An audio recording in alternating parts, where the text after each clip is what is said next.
औज़ु बिल्लाहि मिनश शैतानिर रजीम बिस्मिल्लाहिर रहमानिर रहीम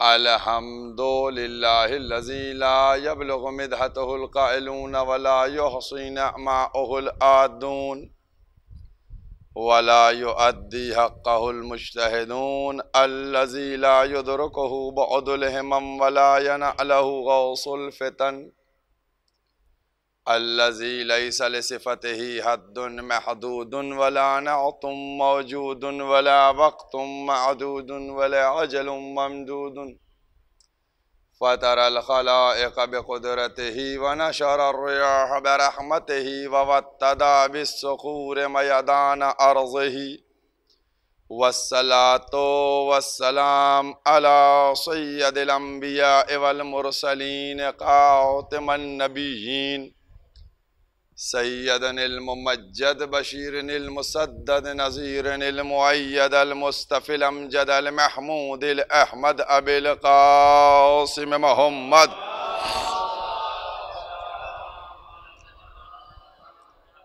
व अहले बैतिही तय्यबीन अत्ताहिरीन अल मअसूमीन अल मज़लूमीन अम्मा बाद फ़क़द क़ाल अल्लाहु सुब्हानहु तबारक व तआला फ़ी किताबिहिल मुहकम व ख़िताबिहिल मुत्क़न व क़ौलुहुल अहसन बिस्मिल्लाहिर रहमानिर रहीम इन्नमा वलियुकुमुल्लाहु व रसूलुहु वल्लज़ीना आमनुल्लज़ीना युक़ीमूनस सलाता व युतूनज़ ज़काता व हुम राकिऊन। सलावत पढ़ दे मोहम्मद।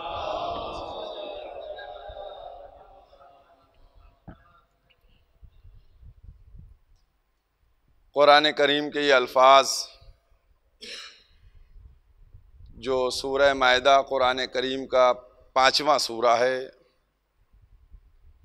और जो आयत का निशान है वो 56 है, 56 है। वो अल्फाज हैं।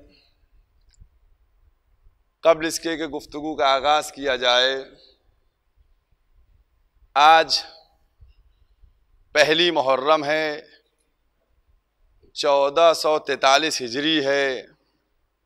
हर अज़ाखाने में फ़र्श अज़ा बिछाई जा चुकी है और अज़ाखाने सज गए हैं और बीबी को पुरसा देने के लिए ज़री ताज़िए आ गए हैं। सबसे पहले हम अपनी बीबी शहज़ादी दो आलम हज़रत फ़ातिमा ज़हरा सलामुल्लाह अलैहा की खिदमत में पुरसे से आगाज करें कि बीबी फर्श अज़ा हमने बिछाया है, आका का इस्तक़बाल किया है, हमारे इस पुरसे को कबूल कीजिए। मजलिस पढ़ने वाले हों या मजलिस को सुनने वाले हों, जो हमारा पुरसा है, क्योंकि उस माँ को पुरसा देने के लिए हम जमा होते हैं जिस माँ की गुर्बत का अंदाजा कोई लगा नहीं सकता है कि करबला का वो चटियल मैदान जिसमें सिर्फ दुश्मन भरे हुए हैं, वहां एक माँ अपने बच्चे को लिए बैठी हुई है। क्योंकि अज़ा कितनी अहम है,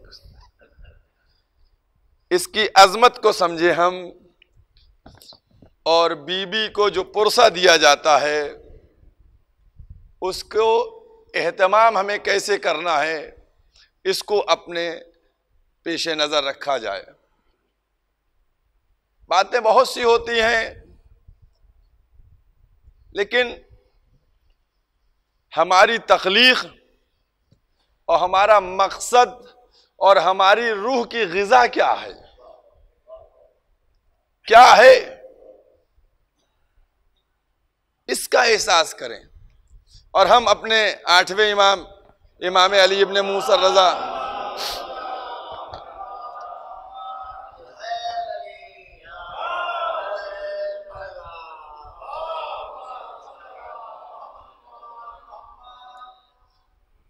से उनसे कि जब मुहर्रम का महीना ये अज़ा के दिन शुरू होते थे तो हमारे 8वें इमाम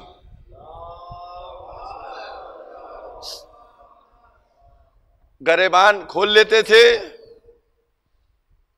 और मजालिस जिक्र मसाइब का एहतमाम करते थे। बराबर इसी तरीके से एहतमाम होता था।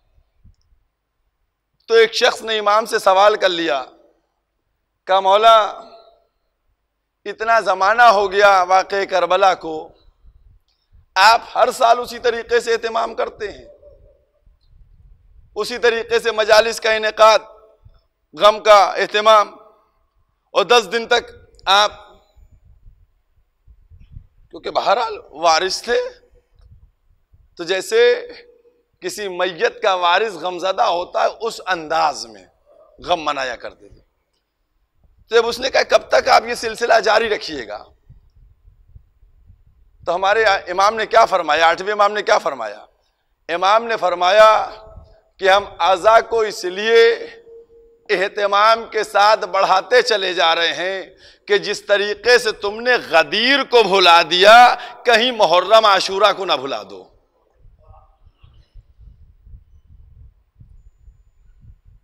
और खुद आप गौर देखिए कि जो गदीर में मजमा था वो किसका मजमा था?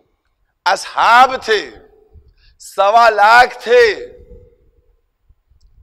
जैसे मैंने उस दिन एक महफिल में जुमला कहा, वही दोहराता चलूं कि मौलाए कायनात के लिए इससे बड़ी मजलूमियत क्या होगी कि किसी को भी हक उसको 2 लोग गवाही दे दे तो मिल जाता है, और यहां 10,000 गवाही देने वाले तब भी मेरे मौला का हक ना मिला। ये मजलूमियत है। तो मैंने इस जो मौला की हदीस और मौला का फरमान कि गदीर को जिस तरीके से तुमने भुला दिया वैसे आशूरा को ना भुला दो, तो हमने जो अपने मजलिस का इन 9 मजालिस का उन्वान रखा है, और इस वक्त कि जब मुक़स्सिरीन का गलबा है, हर तरफ से चाहे विलायत की बात की जाए और चाहे अज़ा की बात की जाए, दुश्मन उसमें ऐसी हरकतें कर रहा है, तो मैंने इस दौर में ये मुनासिब समझा कि हम अपनी इन 9 मजलिसों को विलायत और अज़ादारी के उन्वान से पढ़ें, ताकि विलायत मौलाए कायनात भी पहुंचे और अज़ादारी इमाम हुसैन भी पहुंचे। एक सलवात बाकायदा पढ़ दे मोहम्मद वाले मोहम्मद।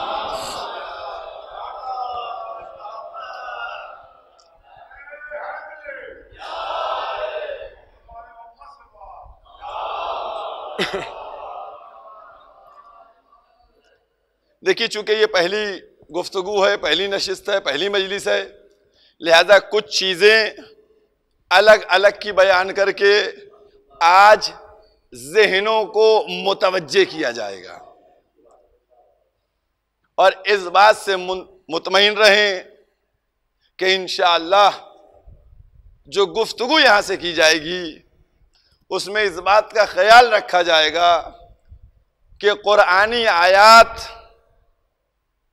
या सहाय सित्ता का हवाला उसके जरिए से गुफ्तगू को आगे बढ़ाया जाए, ताकि कोई एतराज करने वाला मेरा दामन ना पकड़े। अब मैं आपके सामने एक हदीस 2 किताबों के हवाले से बयान करके बात को आगे बढ़ा रहा हूं, और वो हदीस क्या है जो सुनन इब्ने माजा, जो सहाय सित्ता की एक अहम किताब है, उसकी पहली जिल्द में 55 नंबर सफ़े पे मिलेगी, और तिरमिजी में 5 नंबर जिल्द 556 नंबर सफ़े पे मिलेगी। ये दोनों हवाले हैं सहाय सित्ता के। अब इस हदीस का जो मैं बयान कर रहा हूं, जो इन दोनों किताबों के हवाले से है, इस हदीस को आप आगे ले जाइएगा और इसी के ज़ैल में गुफ्तगू होगी कि इन दोनों किताबों में क्या लिखा हुआ है कि पैगंबर ने फरमाया अहले बैत के लिए, मौलाए कायनात के लिए, शहजादी दो आलम के लिए, इमाम हसन के लिए और इमाम हुसैन के लिए, अहले बैत के लिए फरमाया कि जो इनसे जंग करेगा गोया उसने मुझसे जंग की है। जिसने तुमसे जंग की उसने मुझसे जंग की, हम उससे जंग करेंगे। बात हो गई, बहुत आसानी से आप तक पहुंच गई कि जिसने अली से जंग की उससे पैगंबर जंग करेंगे, जिसने शहजादी से जंग की उससे पैगंबर जंग करेंगे, जिसने इमाम हसन से जंग की उससे पैगंबर जंग करेंगे, जिसने इमाम हुसैन से जंग की उससे पैगंबर जंग करेंगे। तो अब पूरी तारीख को समेटिए और गौर करके देखिए कि गले में रस्सी का फंदा जिसने डाला है, अली से जंग की है, उससे पैगंबर जंग करेंगे। फातिमा पे जलता हुआ दरवाजा जिसने गिराया है उससे पैगंबर जंग करेंगे। हसन को जिसने जहर दिया है उससे पैगंबर जंग करेंगे। इमाम हुसैन को जिसने शहीद किया है उससे पैगंबर जंग करेंगे। अब गौर किया आपने? अब कोई शक और शुभे की बात नहीं है। अगर रसूल की इताअत कर ली जाती, अगर रसूल के फरमा बरदार हो जाते, अगर रसूल को रसूल समझकर उनको तस्लीम कर लिया जाता तो फिर यह शक ना होता कि सिफ़ीन के मैदान में अली की इताअत हो या माविया को माना जाए। फिर जमल के मैदान में कोई शुबा बाकी ना रह जाता। सलावत पढ़ दे मोहम्मद व आले मोहम्मद पर।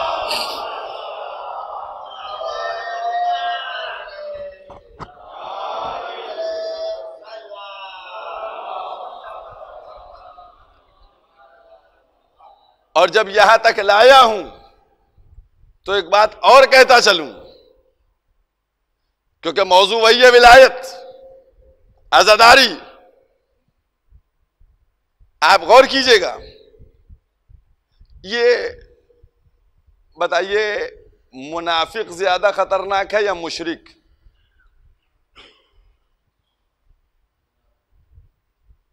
इस पे गौर कीजिए। सीधी सी बात मैंने की है, सबसे सवाल कर रहा हूं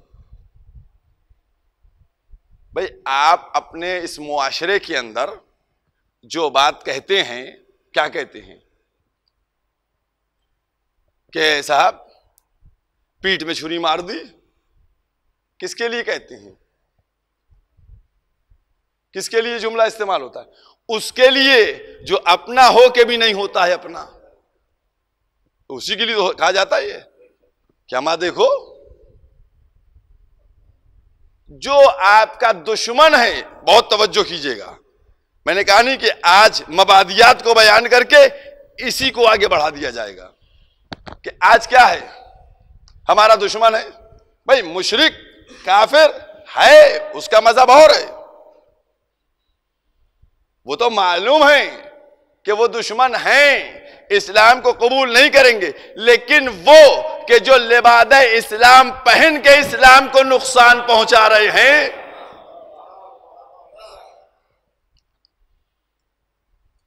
एक जुमला कहूंगा और बहरहाल चूंकि ये सारी चीजें मुझको मालूम है कि बहुत दूर तक मेरी तकरीर को देखा जा रहा है और सुना जा रहा है, हर नाजिर से ये बात कहूंगा कि इस जुमले को आप समझिए, मुनाफिक ज्यादा खतरनाक है। खुद आप देख लीजिए, हयाते पैगंबर में तो दुश्मन मुकाबला करता रहा, दुश्मन से लड़ाई होती रही, एक तरफ हक था और एक तरफ बातिल था, लेकिन शहादत और वफात पैगंबर के बाद जो लोग मौला से लड़े वो कौन थे? वो कौन थे? सब सामने है, तारीख कोई छुपी हुई नहीं है, एक एक चीज वाज़े है। वो सब मुनाफिक थे। तो काफिर का इलाज किया जा सकता है, मुनाफिक का इलाज कैसे हो?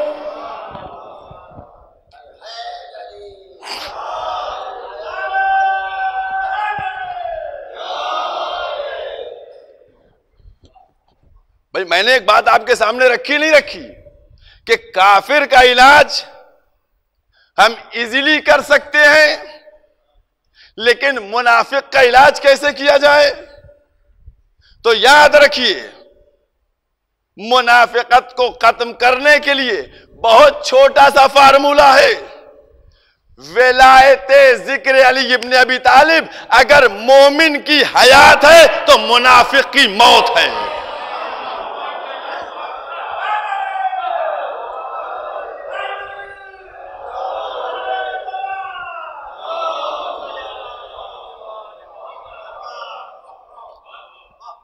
भाई उनके लिए तो है लकुम दीनकुम, तुमको तुम्हारा दीन हमें हमारा दीन, लेकिन जो मुनाफिक हैं इनकी मौत है जिक्र विलायती अमीरुल मोमिनीन अली इब्न अबी तालिब अलैहिस्सलाम। एक और सलावत पढ़ दे मोहम्मद वाला।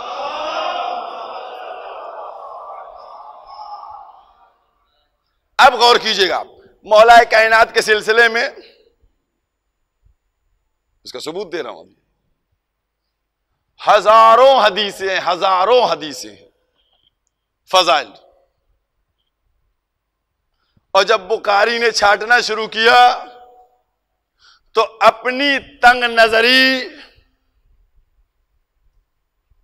अपने तंग ज़हन, उन तमाम चीजों को मद्देनजर रखते हुए वो सिर्फ 3 हदीसें निकाल कर लाया। हजारों हदीसें। और अगर जनाब इब्ने अब्बास उनकी बात की जाए तो उन्होंने 23,000 कही हैं, लेकिन हालांकि इससे ज्यादा बहुत हदीसें हैं। 3 हदीसें, वो कौन कौन सी 3 हदीसें हैं कि जिनको लिखा गया?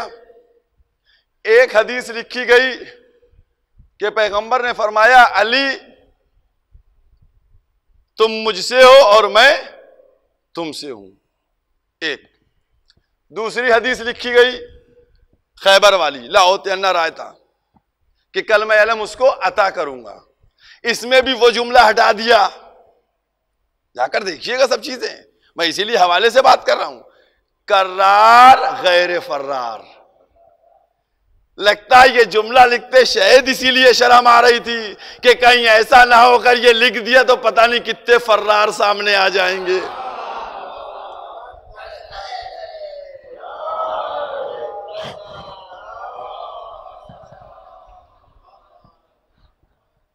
दूसरी हदीस खैबर वाली, और तीसरी हदीस मंजिलत कि जो पैगंबर ने फरमाया कि अली तुमको मुझसे वो निस्बत है जो मूसा को हारून से थी। हम एक बात कहने जा रहे हैं कि मैं आज आपसे एक बात कहता हूं और एलानिया माइक पे कहता हूं कि अगर आप एक हदीस भी लिखते, 3 तो ज्यादा लिख दी, एक हदीस भी लिखते तो ज़ाते अमीरुल मोमिनीन, ज़ाते अमीरुल मोमिनीन वो है कि अगर एक हदीस लिखी जाती तो उसी में सारे फजाइल सिमट के चले आते हैं। सारे फजाइल उसी में सिमट के चले आते हैं। एक हदीस काफी थी, बोलो 3 लिख दी। और अब सुनिए, जब हदीसें लिखी गई कि साहब पैगंबर ने फरमाया कि जो मूसा को हारून से निस्बत थी वही मुझको अली से निस्बत है, तो अब उसमें भी गुफ्तगू होने लगी कि हारून था या कारून था। अब उसमें इश्कालात शुरू होने लगे। तो उसमें सारी चीजें किताबों में मौजूद हैं कि साहब कारून कौन था, यह भी बताता चलूं आपको। कारून को अगर देखना और समझना है तो सूरह क़सस में जाके देखिए, 28 नंबर सूरा। जनाब मूसा का खालाजाद भाई था, जनाब मूसा का खालाजाद भाई था। जो 17 पहले ईमान लाए थे उसमें से एक कारून था। और उस कारून ने जब कबूल किया इस्लाम को तो उसके एवज अल्लाह की तरफ से उसको नेमत दी गई और बहुत ज्यादा दौलत से नवाजा गया कारून। और जब दौलत से नवाजा गया और वो काफिर हो गया, वो काफिर हो गया, तो उसमें एक इश्काल हुआ कि नहीं, पैगंबर ने ये नहीं फरमाया, पैगंबर ने फरमाया हारून नहीं है कारून है, कि जो मूसा को कारून से निस्बत थी वही मुझको अली से निस्बत है। अब कारून, नऊज़ु बिल्लाह, तौबा तौबा, मौलाए कायनात को कारून से तशबीह देना। लेकिन याद रखो मैंने भी जुमला क्या कहा कि जब भी तशबीह दी जाती है तो सिफात बराबर होते हैं। भाई आपने कहा किसी को कि इनका चेहरा चांद का जैसा, तो जब आपने चांद का लफ्ज इस्तेमाल किया तो गोया चांद भी बेदाग, चेहरा भी बेदाग। जब आपने कहा कि इनकी आवाज शीरीं है तो गोया आवाज में भी मिठास और फिर शीरीनी में भी मिठास। जब आप तशबीह देते हैं तो दोनों को सिफात को एक सा होता है तो तशबीह दी जाती है। तो अब मैं कहना चाहता हूं कि अगर तुम कारून से तशबीह देते हो तो कारून अमीर था जाहिरी तौर पे, मेरे मौला जाहिरन मुफलिस थे, मुफलिस थे। कारून अमीर था, मौला मुफलिस थे। तो अगर कारून को तशबीह देना है तो किसी गनी से तशबीह दो।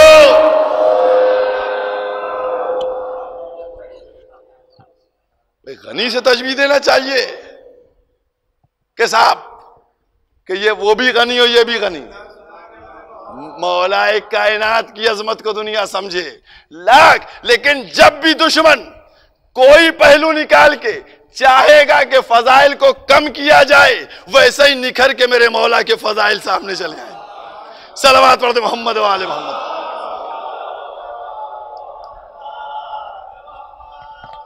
अब दूसरा जुमला आया, कहा वो जो हारून की बात की गई थी कि अली को, कि उनको रसूल से वो निस्बत है जो हारून को मूसा से निस्बत थी। अब दूसरी तशबीह का क्या बात है, का मामला देखिए ऐसा है कि इसलिए हारून कहा गया था चूंकि हारून के जमाने में खलफशार था, बदनज़मी थी।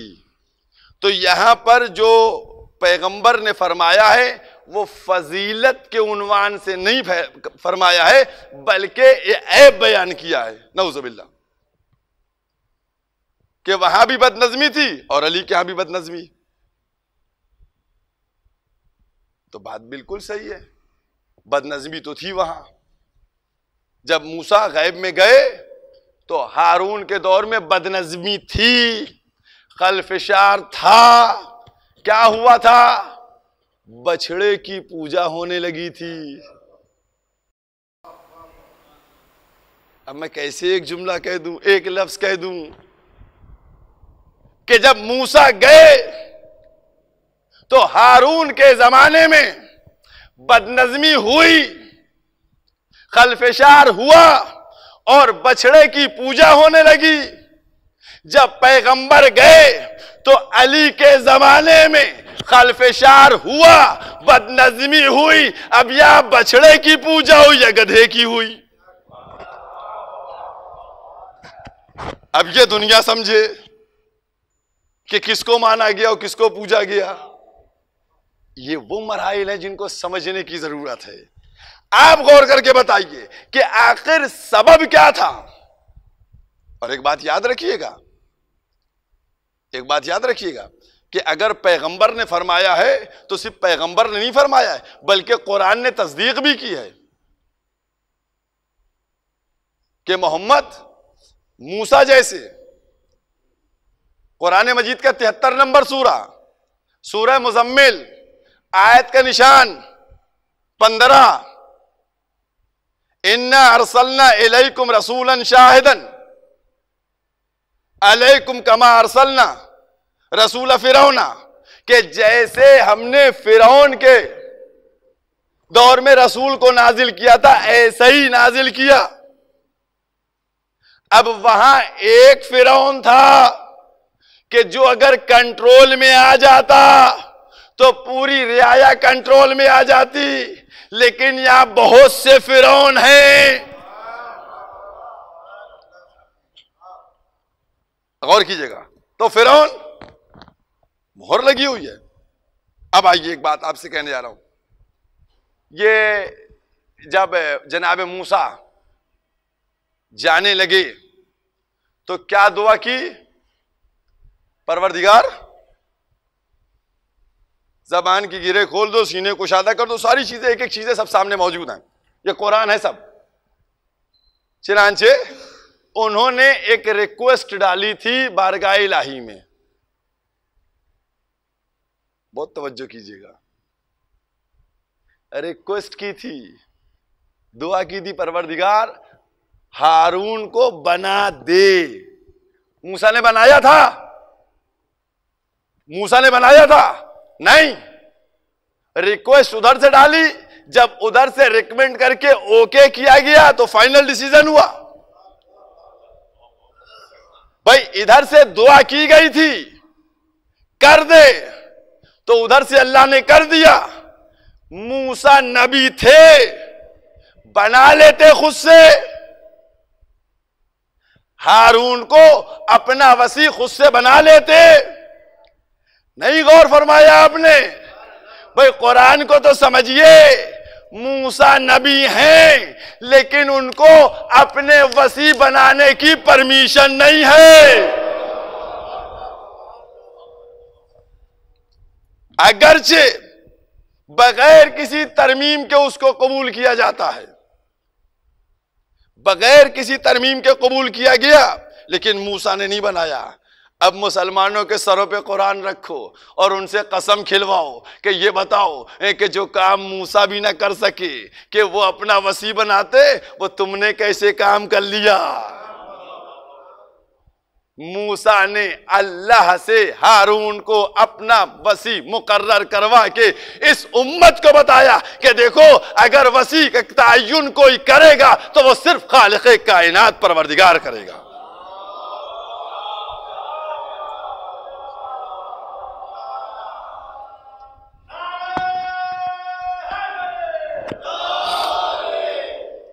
अजीजों, तो एक मरहला ये तो आगे बात चली गई, बहुत दूर तक बात चली जाएगी। तो जो मूसा वैसे ही मोहम्मद। अब उसके बाद दो चार जुमले कि जो 7वां सूरह आराफ में जाकर देखिएगा कि जो जनाब मूसा और हारून पहुंचे तो फिरौन के दरबार में जादूगर बैठे हुए थे और ये लोग भी जाकर बैठे। उसके बाद फिरौन का इशारा हुआ, जादूगरों ने अपनी वो रस्सियां फेंकी, इधर कुरान अल्लाह ने हुक्म दिया कि तुम अपनी असा फेंको। ये मैं जुमला जो कहने जा रहा हूं आपसे ना, वो क्यों कि मौलाए कायनात को हारून मानने को, मिसल हारून मानने को तैयार क्यों नहीं है?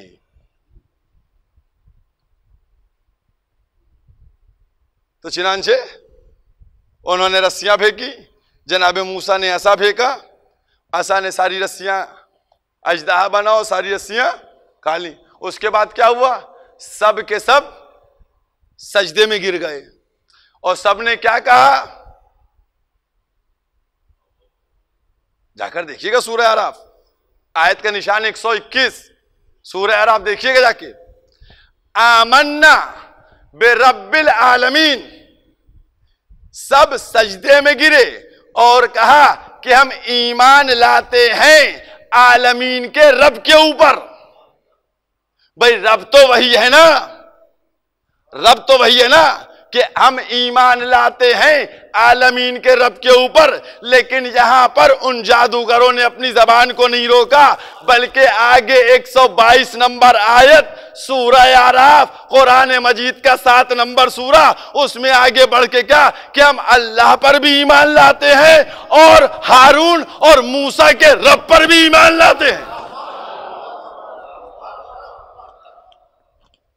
और क्या आपने रब पर भी ईमान लाते हैं। अब समझ में आया कुछ? भाई अल्लाह पर ईमान लाए, बात खत्म हो गई, बात खत्म हो गई, अल्लाह पर ईमान लाए। अब उसके बाद फौरन जुमला कि हम ईमान लाते हैं मूसा के और हारून के रब के ऊपर। अब किसकी बात हुई? एक रब की बात हुई, एक मूसा की बात हुई, एक हारून की बात हुई। कुछ जहनों में आया नहीं आया? कुछ बात समझ में पहुंची नहीं पहुंची? यानी उन जादूगरों ने भी बता दिया कि रब तो रब है। यानी हम ला इलाहा इल्लल्लाह की भी बात करते हैं, हम नबी की भी बात करते हैं, हम वसी पर भी ईमान लाते हैं। तो मुसलमान चाहता है कि हारून को हटा दो, वरना अली वलीउल्लाह कहना पड़ जाएगा।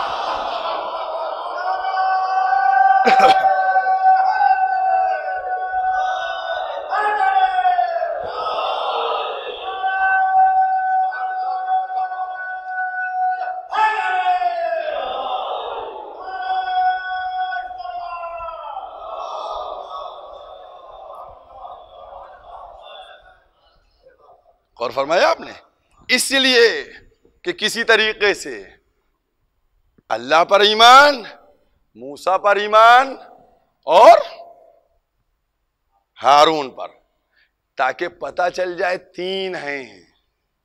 जब तीन ये हैं तो फिर कल में अब अगर उधर वहां वो जादूगर कह रहे हैं तो फिर यहां पर भी जब ये वसी बन जाएंगे तो फिर हमको भी अपने 2 कलमों से आगे बढ़ना पड़ेगा। और तीसरा कलमा कि अली वलीउल्लाह। लेकिन याद रखिए कुरान करीम, उसमें जाकर यही तो शायद सबब है। आज इशारा कर रहा हूं, बस वक्त खत्म हो गया, इशारा किए देता हूं कि सूरह मारिज में जाकर देखिएगा। इसीलिए जब कलमे की बात आई है तो जमा का सीगा इस्तेमाल हुआ है, तस्निया का सीगा इस्तेमाल नहीं हुआ। बात इस पे बात में होगी, क्योंकि बहरहाल इस बात को हमें पहुंचाना भी है और समझाना भी है। और हमारा बिल्कुल ये पुरसे के दिन होते हैं, इसमें हम कोई ताकीर नहीं करते, क्योंकि इन दिनों में जहां विलायत और फजाइल की बात होती है वहां मसाइब में भी कोई कमी नहीं होना चाहिए। क्योंकि अगर मसाइब में कोई कमी हो जाए तो मैं ये समझता हूं बीबी को पुरसा मुकम्मल नहीं होगा। अज़ादारों, आज पहली मुहर्रम की हो गई, रोने के लिए यही काफी है।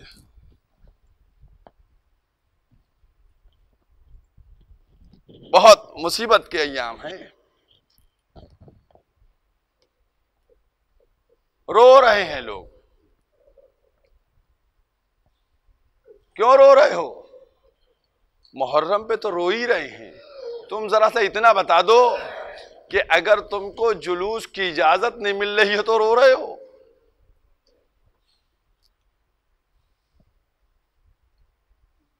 तुमको अगर मजलिस में पूरी शिरकत करने की इजाजत नहीं मिल रही हो तो रो रहे हो। एक जुमला कह रहे हो मददारो, रो तसव्वुर करना रोने के लिए काफी है कि अगर तुम्हें जुलूस की इजाजत न मिले तो तुम रो, एहतजाज करने के लिए तैयार हो। अब तसव्वुर करके बताओ कि बाद शहादत हुसैन जब सकीना को रोने न दिया गया होगा, ज़ैनब उम्मे कुलसूम गिरिया न कर पाई होंगी।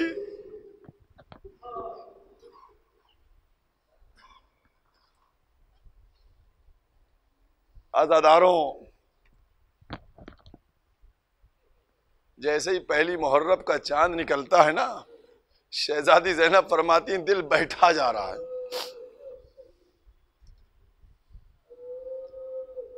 क्या गम का महीना है ये।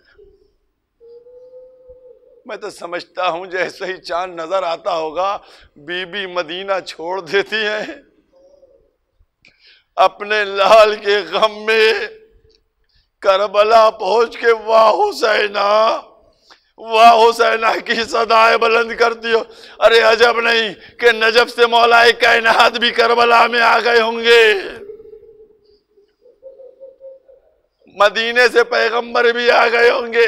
अरे ये वो अय्याम है जिनमें फकत और फकत इमाम हुसैन की शहादत पे आंसू बहाए जान। जज़ाकुमुल्लाह खैरल जज़ा।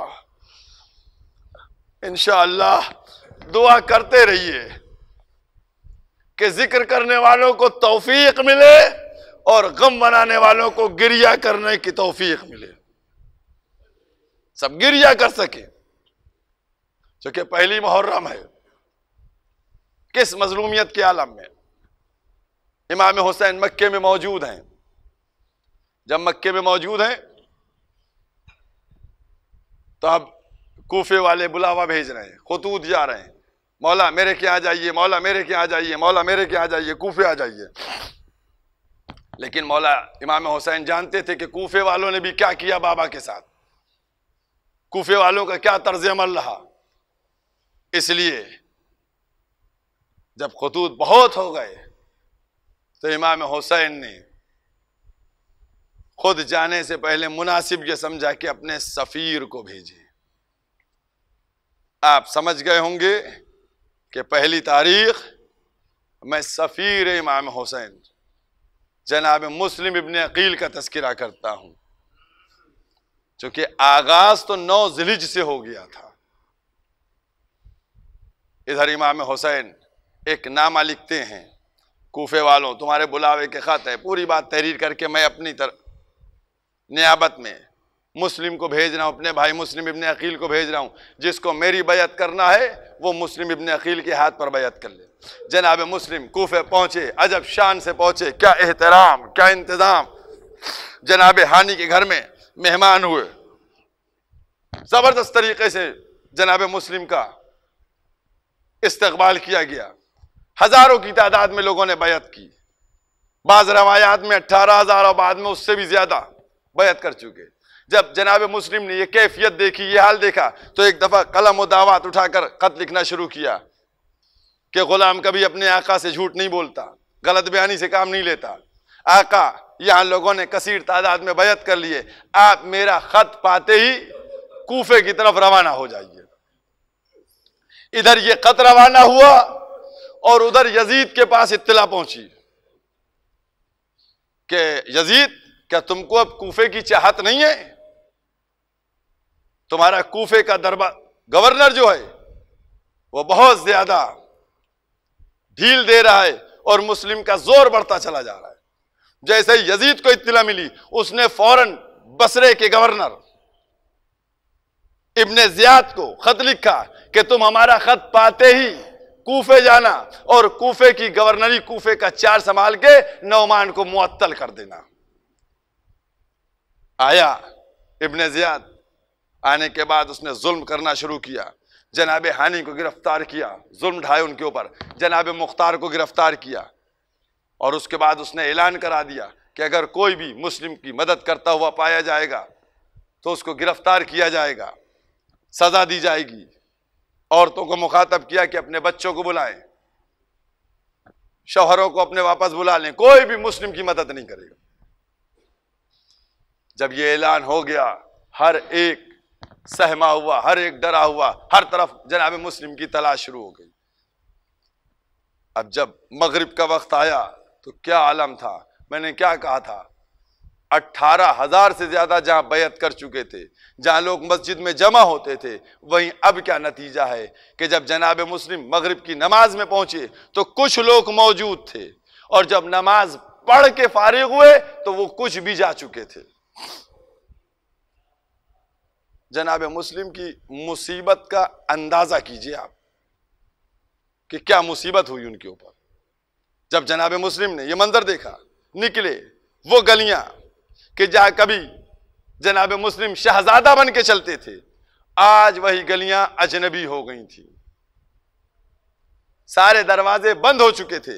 एक औरत के जो दरवाजे पर बैठी हुई अपने बेटे की आमद का इंतजार कर रही थी, जनाब मुस्लिम ने जब उसको देखा, उसी के पास जाकर बैठ गए।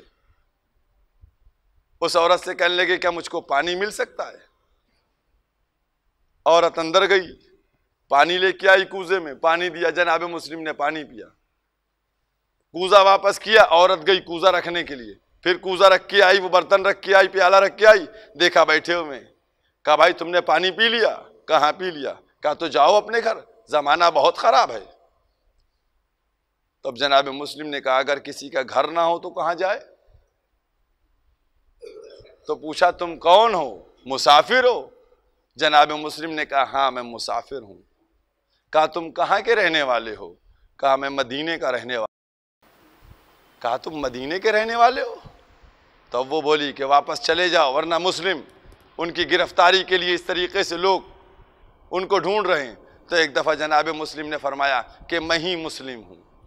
बस जैसे ही जनाब मुस्लिम का नाम सुना, फौरन दरवाजे से हट गई, जनाब मुस्लिम को घर के अंदर ले गई, दस्तरखान बिछाया, खाने की अशिया सजाई। जनाब मुस्लिम ने कहा, मुझको कुछ खाना नहीं है। मेहराब में पहुंचे, उस हुजरे में पहुंचे, इबादत करना शुरू की। इबादत हो रही है, जनाब मुस्लिम इबादत फरमा रहे हैं। सुबह सादिक नमूदार हुई, जनाब मुस्लिम बाहर निकलते हैं, देखते हैं सुबह सादिक नमूदार हो चुकी है। नमाज से फारिग हुए, घोड़ों की टापों की आवाज़ सुनाई दी। जैसे ये सुना, जनाब मुस्लिम ने एक दफ़ा आमादा हुए। आमादा होने के बाद तलवार को नियाम से निकाला, कहा कि जैसे ही मैं कहूँ दरवाज़ा खोल देना। उस ज़ईफ़ा ने कहा कि आप बाहर ना निकलिए। कहा, मैं ये नहीं चाहता हूँ कि मेरी वजह से किसी की बेपर्दगी हो। अल्लाह अकबर। जैसे ये जुमला सुना, दरवाजा खुला, जनाब मुस्लिम ने हमला किया। अज़ादारो, जनाब मुस्लिम की शुजात का क्या अंदाजा करोगे? 3 इमाम हुसैन के पास 3 बहादुर थे, एक मोहम्मद हनफिया, एक जनाब अब्बास, एक जनाब मुस्लिम। 3 बहादुर थे। एक को इमाम हुसैन ने अपने साथ रखा, एक को मदीने में छोड़ दिया था और एक को कूफे भेज दिया था। जनाब मुस्लिम की जो तलवार चली तो जो 70 लोगों का रिसाला था वासिले जहन्नम कर दिया। कुमक और मांगी गई, अजब नहीं, बार बार मांगी जा रही है। सारे सवाल और जवाबात सब चीजें मौजूद हैं, लेकिन कसम खुदा की जनाब मुस्लिम की शुजात का क्या अंदाजा लगा सकते हैं। करबला में जंग सख्त हुई है। मैं 2 जुमले कहना चाहता हूं करबला वालों से। अज़ादारान इमाम मज़लूम, करबला में जंग बहुत सख्त हुई, बहुत अजीम जंग हुई, लेकिन करबला में हर एक को इमाम हुसैन ने अपना जानू दे के मुतमईन कर दिया था। लेकिन कूफे में जनाब मुस्लिम तन्हा। और करबला की जंग और कूफे की जंग में बड़ा फर्क है। अरे करबला में अगर 4 तरफ से हमला होता था तो कूफे में 5 तरफ से हमला था। अरे छतों पर से आग फेंकी जा रही थी। जज़ाकुमुल्लाहु खैरल जज़ा। हाज़ादारान इमाम मज़लूम, किस तरीके से जनाब मुस्लिम जंग कर रहे हैं, रिसाले पे रिसाले आ रहे हैं, जनाब मुस्लिम दुश्मनों को वासिले जहन्नम पहुंचा रहे हैं। फिर एक दफा मुनाफिक ने वही अपनी चाल चली, दुश्मन ने चाल चली। किस अंदाज से चाल चली? का जनाब मुस्लिम को यूं गिरफ्तार नहीं किया जा सकता है, बल्कि एक गड्ढा खोदा गया और उसको घास से भरा गया ताकि जनाब मुस्लिम जंग करते हुए वहां तक पहुंच जाएं और उस गड्ढे के अंदर गिर जाएं। चनांचे ऐसा ही हुआ। जनाब मुस्लिम जोर शुजात में जंग करते करते एक दफा उस गड्ढे में पहुंचे। जैसे ही गड्ढे तक पहुंचे, गड्ढे में गिर गए। अब जालिमों ने चारों तरफ से घेर लिया। जनाब मुस्लिम की तलवार को मांगा गया, कहा हम अमान देते हैं, अपनी तलवार दे दो। जनाब मुस्लिम ने तलवार दी। उसके बाद गिरफ्तार करके दारुल अमारा लेके पहुंचे। दारुल अमारा जैसे ही पहुंचे, जनाब मुस्लिम जंग करते हुए, जनाब मुस्लिम उनके होंठ पर जख्म आ चुका था। देखा पानी का एक कासे में पानी मिल जाएगा। जनाब मुस्लिम ने पानी लिया, पीना चाहते थे, खून की बूंद गिर गई, वापस कर दिया। दूसरा कासा लिया, फिर पानी पीना चाहते थे, फिर खून गिर गया, फिर प्याला वापस कर दिया। जब 3 दफा ऐसा ही हुआ तो जनाब मुस्लिम ने कहा अब मैं पानी ना पीऊंगा, मैं कहूंगा अल्लाह रे ईमान अबू तालिब, ईमान जनाब मुस्लिम। क्या जनाब मुस्लिम का ईमान और यकीन था? अरे मुस्लिम कैसे पानी पी लेते? उनके आका तो प्यासे जाने वाले थे, प्यासे शहीद होने वाले थे, लिहाजा कैसे जनाब मुस्लिम पानी पीते? एक दफा दरबार में दाखिल हुए, एक शख्स कहता है कि तूने अपने आका को सलाम नहीं किया। जनाब मुस्लिम ने कहा मेरे आका तो हुसैन है। एक दफा उधर का रुख किया जिधर मौला का काफिला था, आवाज बुलंद की अस्सलामु अलैका या रसूल अल्लाह। अल्लाहु अकबर। इब्न ज़ियाद ने कहा वो शख्स कहां है कि जिसको जनाब मुस्लिम ने जख्मी किया था? उस शख्स को बुलाया गया जिसका नाम बकीर मिलता है। आया, कहा इन्होंने तुमको शहीद किया था। कहां? कहा इनको दारुल अमारा में ले आओ। अज़ादारो 1 दकीका बचा है, 1 दकीका मसाइब का। 1 दकीके के बाद मजलिस मुकम्मल हो जाएगी। बीबी को पुरसा देना है इस मुसीबत के आलम में। क्या इनको दारुल अमारा की छत पे ले आओ। जालिम ने किस किस तरीके से जुल्म किया। एक दफा वार हुआ और वार होने के बाद सरोतन में जुदाई हुई। सरोतन में जुदाई होने के बाद लाशे को ऊपर से फेंका गया। जालिमों ने पैर में रस्सी बांधी, लाशे मुस्लिम को कूफे की गलियों में। जज़ाकुमुल्लाह। ए अज़ादारो, इधर मेरे मौला का दिल बेकरार हुआ। ए अब्बास, अरे मुस्लिम की कोई खैरियत नहीं मिलती। बस 2 जुमले, मुस्लिम की कोई खैरियत नहीं मिलती। जनाब अब्बास से कहा ए अब्बास देखो राह कूफा से एक सवार आ रहा है, उसको बुलाओ। वो सवार आ रहा था, जनाब अब्बास ने उसको बुलाया। आया, इमाम हुसैन के सामने उसको लाए। कहा मौला, कहा तुम कहां से आ रहे हो? कहा कूफे से आ रहे हैं। कहा कूफे से आ रहे हो, मेरे भाई मुस्लिम की खैरियत बताओ। बस जैसे ही उसने जनाब मुस्लिम का नाम सुना वैसे ही उसने सर को नीचे झुका लिया। इमाम हुसैन ने कहा तुमने कोई जवाब नहीं दिया। कहा मैं क्या जवाब दूं? कहा जब मैं कूफे से चला था जमाना मुस्लिम के फिर गया था, मुस्लिम को शहीद किया जा चुका था, मुस्लिम के पैर में रस्सी बांध के कूफे की गलियों में घसीटा जा रहा था। बस जैसे ही ये जुमला सुना इमाम ने आवाज बुलंद की इन्ना लिल्लाह व इन्ना इलैहि राजिऊन। आंखों से आंसू जारी हो गए। एक दफा आंसुओं को पोंछा, बहन की महमिल के पास आए। कहे ज़ैनब, अरे मुस्लिम की यतीम बच्ची को लाओ। मुस्लिम की यतीम बच्ची को लिया, जानू पे बिठाया, सर पे हाथ मेरा। ए चचा, मेरे बाबा की खैर। कहे बच्ची, तुम्हारा बाबा मारा गया, तुम्हारे बाप को शहीद